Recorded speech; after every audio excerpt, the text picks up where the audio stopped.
welcome to the Hey, show. thanks for Um, having me. he he's doing a great, cool conference called Exit and Build, and I just wanted to talk to him a bit about how the idea came up, what they're going to do there, anything else about random conspiracy theories that he can throw at us because he's good at that. Maybe we can get you to do some freestyle while you're here. What do you think? Oh man, maybe, Maybe. Well, okay. maybe. So before we jump in case some of my audience does not follow Unloose the Goose, can you tell us like who is John Bush? What are you up to? And how'd you go from being a freedom loving hippie in high school to where you are now? All the way back to high school. Wow. Yeah. I was actually quite a rebel in high school too. I would get in trouble, and I was the class clown. But the school implemented this tardy policy called the tardy table, where even if you were like 10 seconds late, you'd have to go get this 15-minute detention, and you'd have to go stay after school.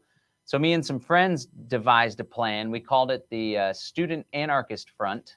And we encouraged everyone to be late and tardy at the same time. So our idea was to overwhelm the system. And What are you, some kind of anarchist?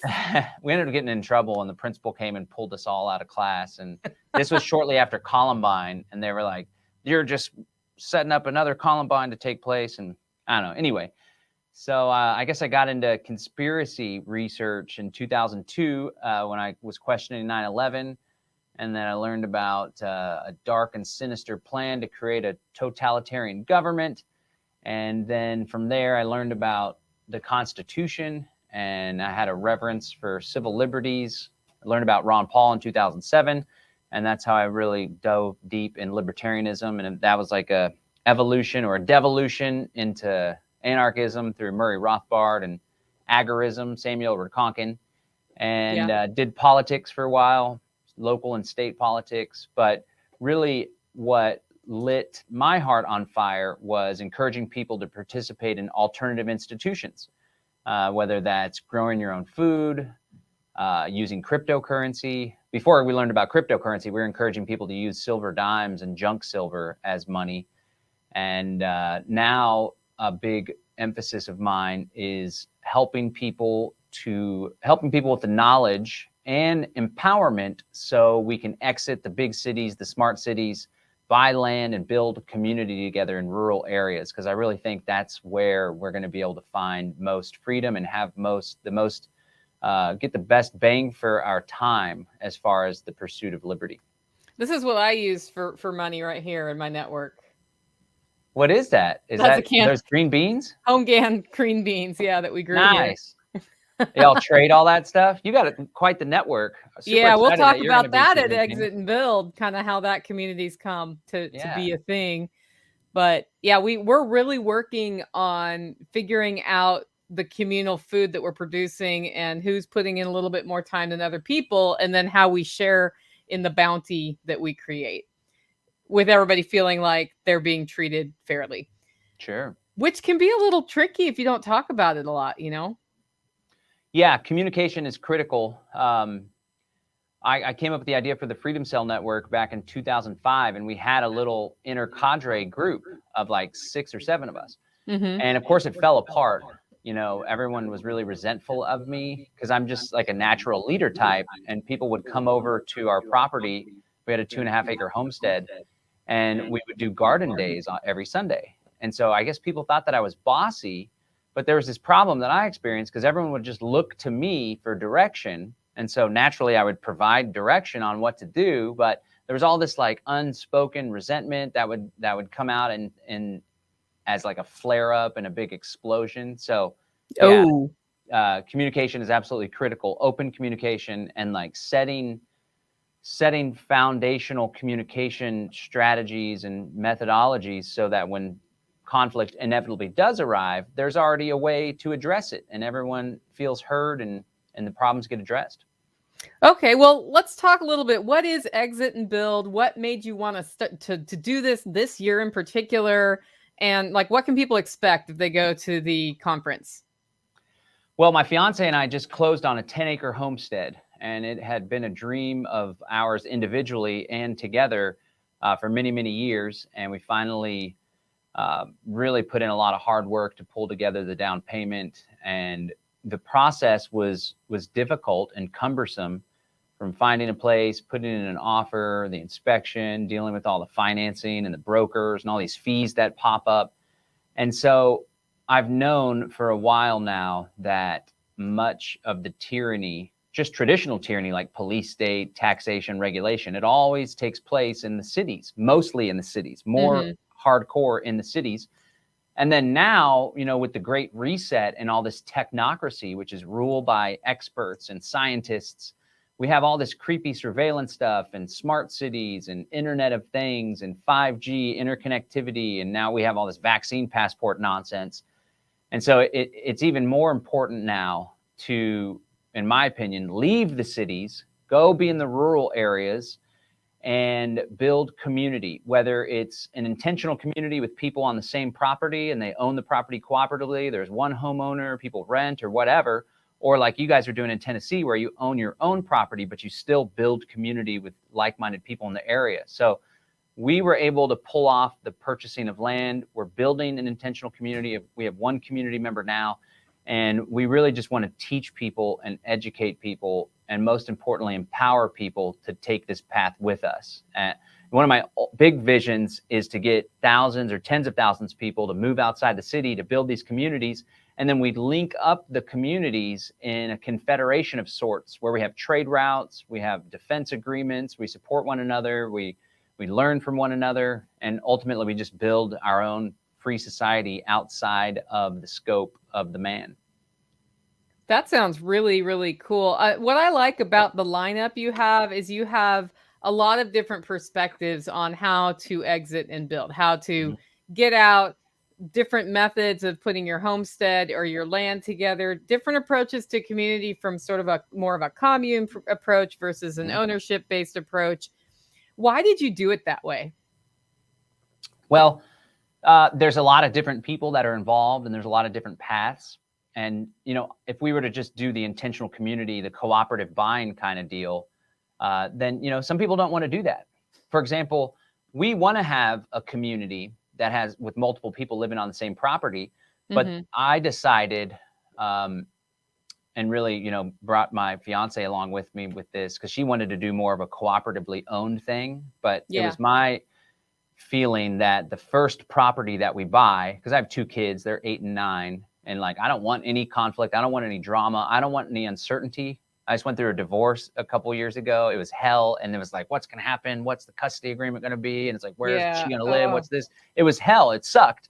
So I really want certainty in my life. So I decided, for the first property, I want to own the property. Me and my fiance, we're going to own the property. And then we're going to be able to invite people to come stay. And we're going to be able to ask someone to leave if they're not fitting in, or if they're causing drama and conflict. So I want that to be the footing. But then the next project that we do, I want it to be like a cooperatively owned kind of thing. So I just understand that people are coming from different places. And like you guys have in Tennessee, that's why I'm super excited that you're going to be presenting, because you are doing it where everyone owns their own property. Everyone has that autonomy and that privacy if they want it, but y'all still all work together cooperatively when the timing's right, and whenever there's a need. And so it's the best of all worlds. And a lot of it too is just buying land. It's not necessarily building community, but if you're going to buy land, you might as well build community. But we're also going to help people and hold their hand and teach them how to buy land in rural communities and what to look for and all that good stuff. So it's a nice buying land can be a huge trick, like finding the right piece. And I know so many people who end up buying the wrong piece of land because they didn't realize what they needed to have in place to homestead. And they're like, I want to raise chickens. And well, this land isn't appropriate for that. That's right. Yeah. So we're going to have a panel of realtors, and they're going to present, because there's all this little insider secrets and stuff and hidden fees and things to look out for. And then on Sunday, the Sunday is a paid edition, and we're going to have some more in-depth workshops. We're going to hear from Joel Salatin, who's a pretty big deal. He's a really cool guy. He's been doing Joel's a big deal. Community. Are you kidding me? Just kidding. He's been doing you've shared the stage with Joel, huh? Yeah, well, I was lucky enough to be invited to speak at the Rogue Food Conference, and Joel Salatin and John Moody put that on together. Sweet. So I've shared the stage with both of those fellas. Awesome. Yeah. Yeah. So Sunday, it's Saturday is absolutely free, so people can register with the link that Nicole provided. It's also in the description. And Sunday is ticketed, so we want Sunday to be a little more exclusive because it's going to be more Mm-hmm. hands-on and interactive. And one thing that I think is really special, we're going to do intentional community speed dating. So everybody that we're marketing to is like-minded, right? It's all exit and build, and on the landing page, we're very explicit about our desire for freedom and personal sovereignty and to exit the smart city, New World Order agenda, right? So everyone that's participating, if someone's turned off by that, then that's what we want. We want the right people to participate. So we're going to do this intentional community speed dating where we get people communicating, we get people in breakout rooms if they're watching virtually that are interested in moving to a certain area or that are interested in a certain topic or have certain values. Like you don't want the barbecue meat eating friends to be on the same property as the crazy vegan folk or whatever. Well, maybe you do, maybe you don't. It depends on if everybody can get along. That's right, right. So there's been, I guess there's some militant meat eaters now too with all the carnivore stuff, but I've Yeah. also had some militant vegans in my life that are like, you can't have, I was on an intentional community. It was an unschooling intentional community with 4 households, 4 families, some RVs, and everyone was brought together because of our admiration for unschooling. But the woman that owned the property was very, very, very much a vegan, and she was a militant vegan, the person that kind of like talks your head off and is really upset. And we were having a birthday party, and I wanted to barbecue on the property, and unbeknownst to me, that wasn't allowed. Right. That's why it goes back to the communication. Like up front, if you're going to be doing this community type stuff, you got to make sure everyone's on the same page. So, but nonetheless, we're going to have this speed dating thing so people can find other people that are like-minded that are looking to build in their area or based on their values. And I hope that'll be a good catalyst for people to really make this kind of stuff happen. Yeah, a good values discussion is really important there because I don't care what you choose to put in your body, but if something like being vegan is important to you and you can't be around somebody who cooks bacon in the morning when they're doing that in the morning, then you can't be around me because I'm going to cook bacon in the morning. And if we could just talk about that up front, I'm cool with that, right? Yep. But if you find yourself in a situation together and haven't talked about it, I think it's great that you have those breakout rooms. That's a really good idea. We've done something that we call a relocation roundtable where we get people who've made a big move from the city to the country and people who want to together and just talk about all the questions, lessons learned from the people who've recently moved for the people who are planning to move so they can avoid some of those mistakes that are so easy to make. Now, I know a lot of your plan is opting out of smart cities and that sort of thing. I had a weird thought today on my walk, and it was kind of about the mandates that have been happening and, people losing jobs and all that. And I thought about in Italy how they were saying you can't be paid if you don't have the jab. What happens if we can't use the banking system without having that and you don't want to get that and you still owe money through a mortgage on your property? Like how do you think we could navigate that?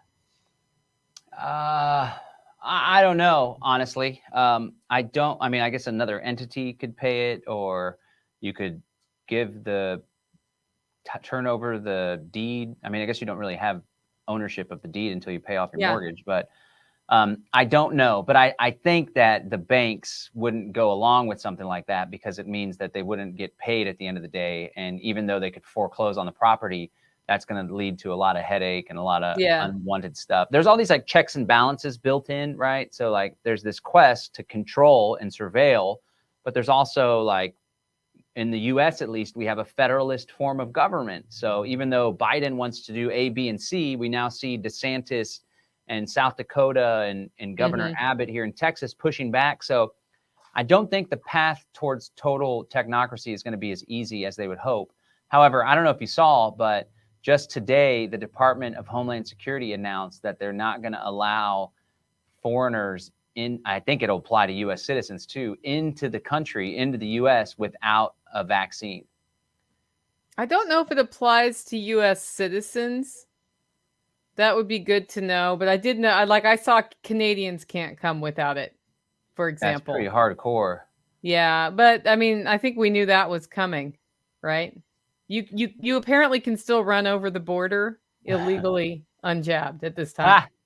Yeah, it's a mess. But that's even more I'm an reason, like, open borders person, by the way, just to be completely out there with all that. right. But yeah, Yeah, me other too. people don't agree with me on that one. No, no nation state at all, which means no national borders. I think, ultimately this whole lifestyle of living out in the country and having a community and trading amongst ourselves and working together and doing our own businesses and stuff, I think that's really critical in the age of mandates, because it's like you lose your job, but people can have a totally different lifestyle altogether, right? Mhm. Where you don't really have a 9 to 5 kind of job. You just grow your own food and take some of it, excess food, to market, or you learn how to be a carpenter or an electrician or whatever, and you don't really go into that corporate world. I think if people want that, we can have it. It's going to take a lot of work to get there, but it's not impossible. Well, Joshua Reuter says that's for land borders and ports. Foreigners weren't allowed at all for non-essential, so now they are if jabbed. And I think it starts November 1st, because I have some friends from other countries who want to come in. And who knows how long that will last. I saw an interesting piece of initial research on a study where they studied the polio vaccine Okay. and its impact on the current virus. And it shows promising results, which is kind of funny to me that, like, the article's like, this means poor countries can just get the polio vaccine and everything will be better and they don't have to get this expensive mRNA thing. And I'm like, actually, that means you could address some of the fears of the people who won't take it because they have autoimmune system concerns, right? So I don't know if that comes out, if that will then count for people coming from other countries where they've already had that other jab. Who knows? It's a lot of, it's almost like, oh, it's a way out of the situation. They've backed themselves into a corner with all of this force, I think, where now it's hard to back down, and you can only hide what's up for so long, and it's coming out that the jab isn't super effective at prevention and all of these other things. So unless they have another thing to unleash on us that requires a different kind of vaccination, I don't know how they hold the line on this for much longer, because it's the wave has come through. Like the third wave is going down, down, down at this point. Yeah, but they're still pressing and pushing so hard. It's strange. There's Well, something. they can't Something's off. not, right? They drew the line in the sand, and it's not like Bugs Bunny where he keeps backing up and drawing the line and backing up. That's about where they're at though now. Yeah, they don't want to lose face. Yeah. I think there's So something sinister afoot, whether it's something in the vaccine or a big purpose is the vaccine passport infrastructure, so it can be expanded with like a social credit score or whatever. You're not paying your bills and you can't leave the city or something crazy. But I don't like it, and it has me very concerned. yeah, I didn't like the increase we had by adding TSA to airport security. Like setting that whole system up seemed very invasive to me when we did it, and nobody even blinked an eye over that. Well, we helped to organize nationwide protests, and we I actually know. had one of the city boards for the aviation department. We got them to pass a little ordinance saying, well, it wasn't an ordinance, but it was a resolution asking the council to stop that from happening at ABIA. And of course, the city council denied it because they get federal funds. And then this Texas legislator, David Simpson, he actually passed a bill that would make it a crime to do the pat downs. And that advanced in the Senate and the House. But at the 11th hour, the Department of Justice came and lobbied the state legislature and said, if you guys pass this, then we're going to shut down air travel to the state of Texas. And of course, that was when a bunch of the senators backed down. But that was wild times. I have a great tip for your audience. So I haven't done a pat down, or I've never done the scanner. I won't do the scanner, but I have a tip on how to avoid the pat down altogether. I get to go to the metal detector every time. So you're in line, you put your bags there to go through the little metal detector. And when they point you or motion you towards the scanner, you say, I can't do the scanner. I tore my rotator cuff recently, or I injured my shoulder, and I can't raise my hand above my head. And so they just take you through the metal detector and they swab your hand as a little added measure. Mm-hmm. It's It's a great trick. I've never tried that one. It works every time. Every time it's worked for literally like, I don't know, 6 or 7 years Ah, now. Except once when I had an expired driver's license. Oh Then man. they patted me down. But Yeah. other than that, it's a breeze. Well, that's a good tip for listeners. And I know my listeners are not used to me talking about the problem so much, but I think what I hear in my network are a lot of people making positive changes in their lives, and a lot of people also scared with what they see, because it's actually not a far jump from the division we have now about us and them, which we are participating when we talk about us and them, right? To one of the two groups becomes lower class and maybe not allowed to or own property, or all, who knows how they could do that, or not able to participate in society in very simple ways, like entry to a grocery store, like they're doing in Canada, right? It's not Yeah. far from that too, and you cannot have your name on a deed. And a lot of people think that can't happen here, but it can happen anywhere. And just because we're where we are right now doesn't mean it will happen. And I think that's what's important. There's a big drive because of that fear to have alternate ways to interact with each other, to trade with each other, to be more self sufficient and less reliant on the things that are not being let in through the ports right now, all of that. And I think that's why your Exit and Build conference has me excited, because I hear a lot of people wanting that and talking about how cool it would be to have a freedom airline where we could just get on the plane and charter a plane together and go, and it would be more expensive, but whatever. But the idea is there and the execution is not. So what's your reaction to that thought? Yeah, and that's one of the big things that we're hoping to accomplish with the summit, is give people the tools and knowledge that they need in order to get from here to there. Mm-hmm. And I'm going to MC the event, but I'm talking at the beginning. And one of the big things that I want to do, I've been all into like success strategies and Tony Robbins and all sorts of this motivational, inspirational stuff. So I'm hoping to empower people and like really just encourage people to believe in themselves, mm-hmm. and to overcome limiting beliefs, like especially about money. There's so much money in the world. I mean, the federal government's literally just churning out trillions of dollars all the time. And a lot of people tend to have a scarcity mindset when it comes to money, and a lot of fear and negativity worked up around money. And so they have a desire to leave the city or to work for themselves or to get a new job because they're concerned about mandates or smart cities or whatever. But they immediately, when we talk about this kind of stuff, even folks in the audience probably like, well, that sounds great, but I could never afford that. Mm-hmm. And even that language that you use, I could never afford that. By speaking that into reality, you create that situation for yourself, as opposed to changing your language, changing your mindset, which really is the foundation for all this stuff, whether it's business success or finding freedom in your life. Change the mindset to where, like, while I don't have the money for that now, I feel confident in my ability to go out and get the money. And it may be a lot of work, but I am a hard worker and I can get things that I want in life, right? So that's something that I want to help encourage people to do. Just have the belief in themselves to actually make some of this stuff happen, and to step out of a state of victimhood and into a state of empowerment. That's going to be kind of my hoorah addition to the event. Yeah, anytime you're telling yourself I can't blah blah blah, it's time to reframe that. We call it reframing that in workshops that I do, where you can ask yourself, how can I? Or, well, what can I do? Because sometimes the thing we think we can't do, like I can't homeschool my kids because I work.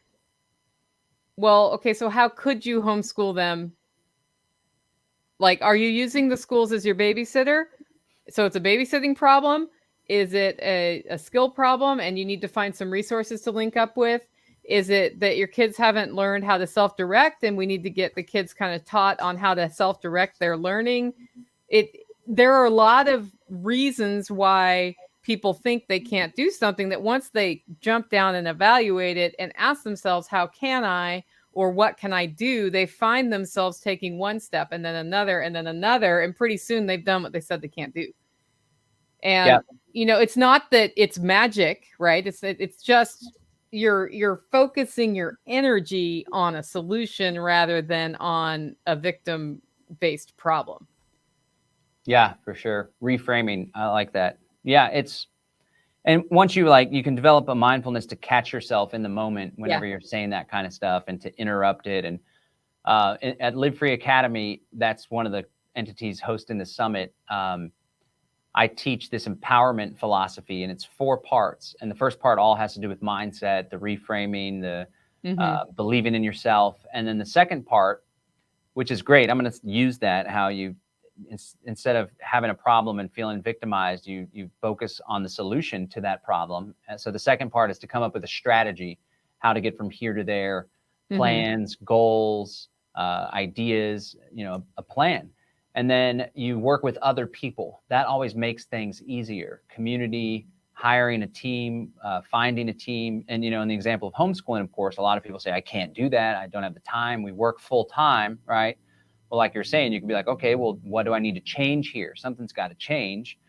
Maybe I can start a little side hustle, and by next semester, we can have enough revenue for one of the parents to stay home. Or maybe we can use the Freedom Cell Network, for example, and create a homeschool cooperative. Maybe there's some parents that don't work that are looking for work, and we can pool our resources together and pay them. Or there's a teacher that's out of work for this reason or another.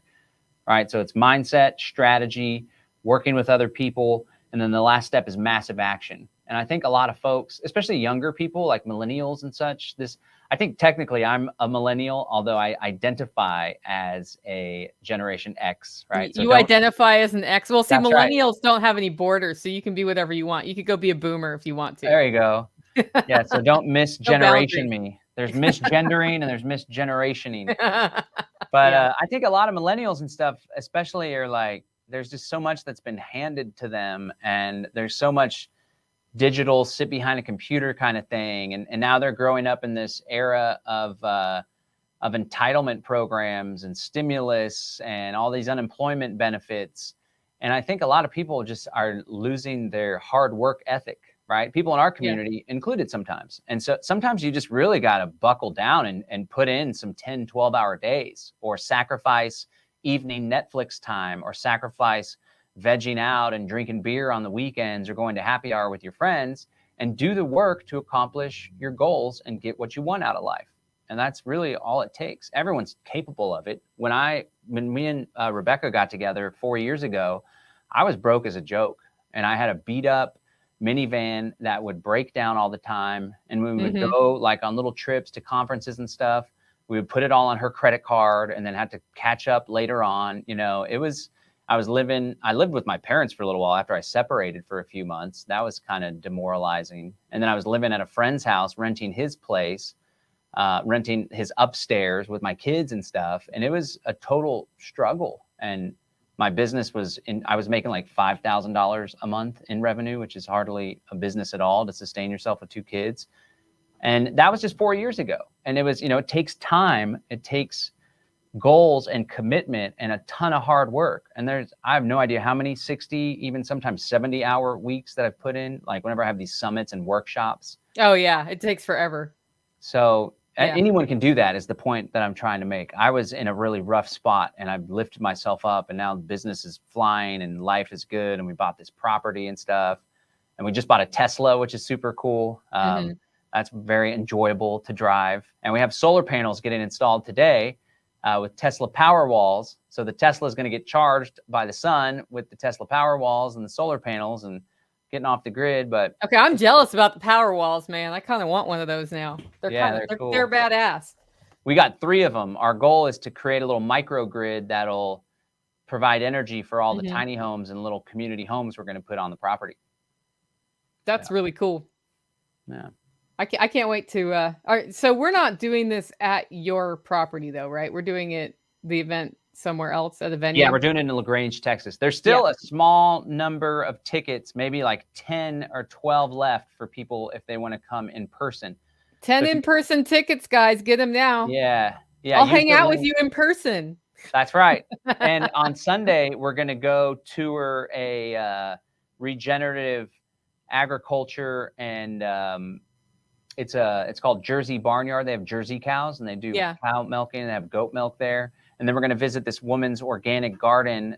She produces a whole lot of food in a small space. We're going to have lunch there, and she's going to take us on a tour. We met with her, and she does gardening and food production in a really scrappy kind of way, which I appreciate. I appreciate it about going to Jack's workshop too. It's like, okay, this is just stuff. He's just figuring it out as he goes, right? And it's like producing a whole lot of food and a lot of value for his family. So we're going to do that, and people will be able to get a nice little tour. We're going to visit one of the Freedom Cell guys that's helping to host the event. He has a little community space where they make smoothies and they sell products. And they do homeschooling there. So the in-person experience is going to be really special. And like I said, there's only like 10 tickets left. So hop on that if you want to join us. Yeah, better get those today, guys. That's the way it's got to be. Well, I think the in-person, like I like digital conferences and those are cool, but you get so much more in person if you can do it just from a like looking people in the eye, and the trust factor makes a huge difference. You know, John and I have spent some time singing karaoke together, so I know he knows how to have karaoke. Fun. Drunken karaoke at Spirko's place. So those, you know, when you can get out and do stuff, I think it's really important. And I love that you're doing it both, though, that people who are from a distance can participate online and still get value out of the Exit and Build conference. How many times a year do you think you're going to do something like this? Do you think it'll become more of an ongoing thing, or what's your thought? I could see us doing it again. Yeah, we have the Greater Reset 3 coming up too. So there's opportunities to participate in that in person in Buda, and then another one's going to be done in Mexico. But you know, as we were putting this together, there's all these folks that were reaching out, and people were suggesting other speakers, and there's like all sorts of stuff that I'd like to do, but we only have a limited amount of time. So we'll probably do it again. We'll definitely do it virtual. We'll probably do another in-person one. I think it's just such a hot thing, and again, a lot of it's part of my goal is to help spur the creation of all these communities so I can help to fulfill this bigger picture vision that I really think will benefit a lot of people and future generations, right? We're not just in it for the moment. I stepped out of a reactionary paradigm a long time ago. Now it's like a proactive path that I see, and I want to help to manifest that. In order to manifest that, I need the help of a lot of people to do it. So part of this is to help make that vision a reality. It's not just like, oh, go buy land and do your own thing. It's like, let's embark on this journey together with the big picture goal of creating a genuinely free society and truly exiting the system. I think it's difficult to truly embrace freedom with a scarcity mindset. And the failed freedom people I see, big minds in the freedom movements who have a scarcity mindset about resources, are the ones who I see getting territorial about stuff, infighting, you know, my book's better than your book, that sort of stuff. And I understand like the competitive spirit, right? I can have a great competitive time with John trying to figure out who sells more tickets to this event, but we should do that from a place of abundance and bring as many people along as possible. That's how you spread freedom. That's how you become more free, because the more people around you who can take care of themselves and are building the life they want to live, and they're happy and doing what they want to do and the way they want to do it, the fewer people are there to care in you. Nobody cares what you do because they're too busy building what they want to care what you build for what you want. Yeah. And when you start having victories, you just realize like I can win and they can win too. It's not like a mutually exclusive kind of deal. It's all about cooperation. And what's the classic quote? Rising tide lifts all ships. That's really what we're going for here. Well, and that's the way it should work. That's one of the reasons I love working in the, you know, in the Freedom Cell network that you've put together, in Jack's community, in my community, and in other communities that are emerging. Some of them have been there for a long time and I just never found them, right? But they're emerging and saying, you know, we need to communicate with each other. We need to trade with each other. We need to get information from each other and to each other, because we cannot trust our other sources at this point that were the more traditional means of finding out what's going on in the world. We need to hear directly from people. And I think an event like this is a great way to do it. Any last thoughts before we sign off, John? No, just, you know, if what we've talked about appeals to folks that are listening, you can accomplish it. It can be done. Even if it takes a year, even if it takes 2 or 3 or 4 years, right? You can do it. especially you can accomplish it when you work together with other like-minded people and you pool your resources and you support one another. And so for folks that are open to these ideas and really wanting to do this, I really think that the summit will provide a nice boost of knowledge and a boost of motivation to make it a reality. Yeah, don't underestimate the positive impact of the motivation that you get when you go to these sorts of things. I have watched so many people come in with the "I can't" mindset to our communities, talk about why they couldn't. Some other community members who were further along the journey say, "Well, have you thought of it this way?" And they're open to that. Like, they come in knowing they're going to get beat up when they say, "I can't." Right? That's what's going to happen.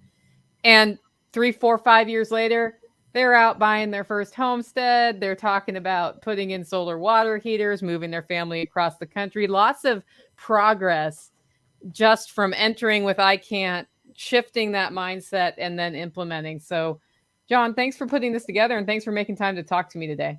Yeah, thanks for participating. Looking forward to hanging out with you. Yep. See you soon.